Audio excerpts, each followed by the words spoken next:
So there was a lot of connection going on, which is good. And one of the things that Kathleen and I talked about it is we continue to struggle on how we reconnect and connect. The song Both Sides Now that we sang together by Joni Mitchell, it brings awareness to how we connect in life, to friends, to love. And as she reminisces that maybe she's not connecting to the reality at all, but only to her illusions, she talks about the time she could show her tears and fears and feel proud to say, "I love you," right out loud. But now her old friends seem different, acting strange. I might add, growing apart maybe, and saying that she has changed. And isn't that how life is? The people we connected with in middle school are not the same we connected with in high school. Our early adult friends and work friends came and went, and even our old friends change over time. I myself find the song consoling because although there's a certain melancholy in Joni Mitchell's words, I think that she speaks to that growth and wisdom that we all have, that life is truly multidimensional and must be seen from the different perspectives in order for us to really be connected with life, with friends, and with love. Now, how many of you think that being connected is a matter of life and death? It really is. And when we talked about connectedness, we need to first address disconnectedness or isolation. Mother Teresa once commented that the largest poverty in the United States is the poverty of loneliness. According to the U.S. Surgeon General, quote, "Loneliness is more than just a bad feeling. When people are socially disconnected, their risk of anxiety and depression increases. The risk of heart disease increases by 29%, dementia by 50%, stroke by 32%. The increased risk of premature death associated with social disconnection is comparable to smoking daily and may be even greater than the risk associated with obesity."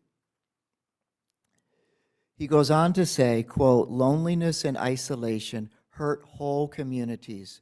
Social disconnection associated with reduced productivity in the workplace, worse performance in school, diminished civic engagement. When we are less invested in one another, we are more susceptible to polarization and less able to pull together to face the challenges that we cannot solve alone, from climate change to gun violence to economic inequality to future pandemics," end of quote. Now, when we think about this, it does not make a difference whether we're an introvert by nature or an extrovert by nature. How we connect can be very different, but the importance of connecting is paramount. And here's the thing about Unitarian Universalists, about connectedness. It's not just surviving and thriving as individuals, it's about us as a congregation. If you feel disconnected about what's going on in the state of Florida, there's a reason. If you feel disconnected about the sense of political and religious freedoms, the attempt of others to disconnect people from one another, it's true. It's an age-old tactic that works. If you can disconnect, diminish, ostracize another, that helps to build your base by excluding others. As the opening words from Brené Brown suggest, we don't have to go far to find people trying to ostracize us, to minimalize us, to ignore us, and to eliminate our voice. The liberal religious voice is alive and well, but there are many, as our governor and legislators return to work in Florida, there are many other voices that are very loud as well. This means more difficulties for our gay, lesbian, and transgender community. It means a renewal just recently in legislation to protect monuments that promote racism, that glorify treason and white supremacy and the oppression of Black Americans. These are the voices that we hear. And so sometimes we feel individually or collectively like we're being intentionally isolated. Well, we are. We feel that in trying to protect personal freedom and liberty, that there are some folks in Jacksonville who would be very happy if the Unitarian Universalism voice and others promoting personal liberty and social justice were silenced.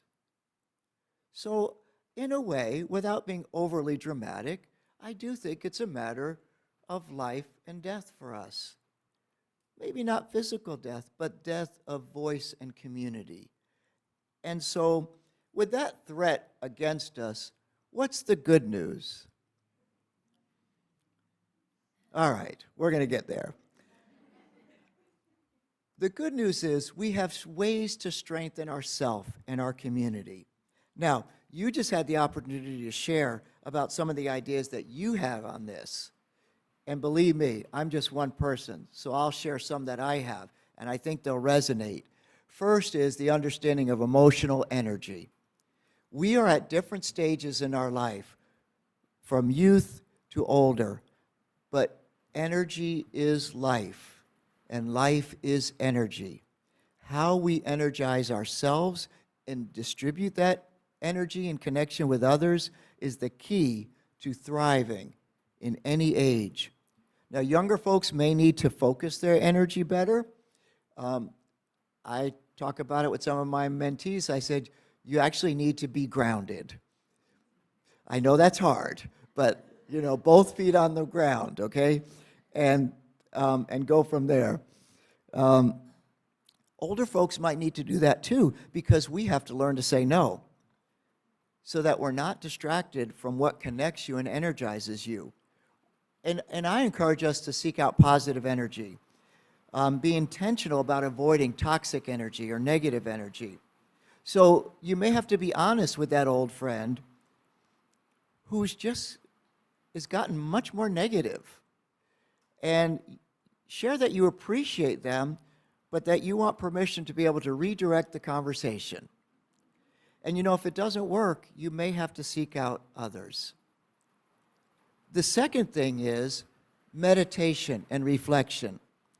If we don't connect deeper inside and to our internal being and our internal source, what connects us to the universe, whether it's nature, the mystical voice, prophetic voice that we read, whether that's playing guitar, reading poetry, taking a nap, doing whatever connects you to your inner core. And I mean about that taking the nap, okay? You know, when Kelly and I first got married, I'd be like laying on the couch. Now, she's the consummate extrovert, and I'm the consummate introvert. And she said, "What are you doing?" And I said, "Nothing." And it's wonderful. And so that idea of how we connect is so important. Now, I want you to do that without guilt, remorse, or second thoughts. Take care of yourself first, and everything else takes care of itself. There's a joke that goes, I have a very busy day today, so I'm going to double my meditation and quiet time this morning. Why? Because if we're not properly connected to our core, we set ourselves adrift in the busyness of the world around us. If we're not grounded, we become like the wind, flowing through everything, but without meaningful connection to anything. Many of us do a gratitude check in the morning, and I remember Karen Kemp sharing about her gratitude check that she does in the morning or in the evening. One suggestion that I received was to add specific actions that you took to connect: phone calls, cards, visits, meetings. Adding that to your gratitude list is very important. Third, now that you've connected to your core, how do we join together in service, volunteering, and advocacy? Sahira Masachi, a community organizer, says, quote, "I've met so many amazing people because of activism and organizing. Being in the struggle for liberation is good for the soul. It teaches you how to be accountable to someone, how to be with others, how to disagree, how to work with others toward a common goal. Keeping in mind your vision for the world or for the future is an important part of us being human beings." In our world, the Unitarian Universalist Church of Jacksonville, when we connect with other congregations, as Lois and Brian and others that lead us in eye care, we're not just communicating our shared vision, we're actually able to make friends, both here when we go together and with other congregations, folks in other congregations that we may not have met otherwise. So whether you go to the cleanup day here, join a committee, go on the Martin Luther King or Pride Parade, you're building connections. These connections are the energy that powers our existence as a community. That energy is that important to us. The Surgeon General made some other suggestions as well, and he said regarding technology, how do we renegotiate our relationship with technology? How do we create space, keep our devices off so that we can be present to one another? And it also means, how do we not connect with negativity on the internet or others that try to amplify judgment and hate? And it's on both sides. You know, you can look at how we can hate the Democrats or how we can hate the Republicans or how we can hate third-party people. It's all there. It's up to us to figure out what is the good news. My wife Kelly subscribes to the Good News news channel, which focuses on positive things going around us. What you ingest is really important because it's connecting you. You're not just a passive person. What's coming in is going to affect you. So I encourage you to choose wisely. And that doesn't mean to avoid negative or other things that are important to you. There are things in this community, in our state, that are truly not only just depressing, but hurtful. And I'm okay if we're being negative against those.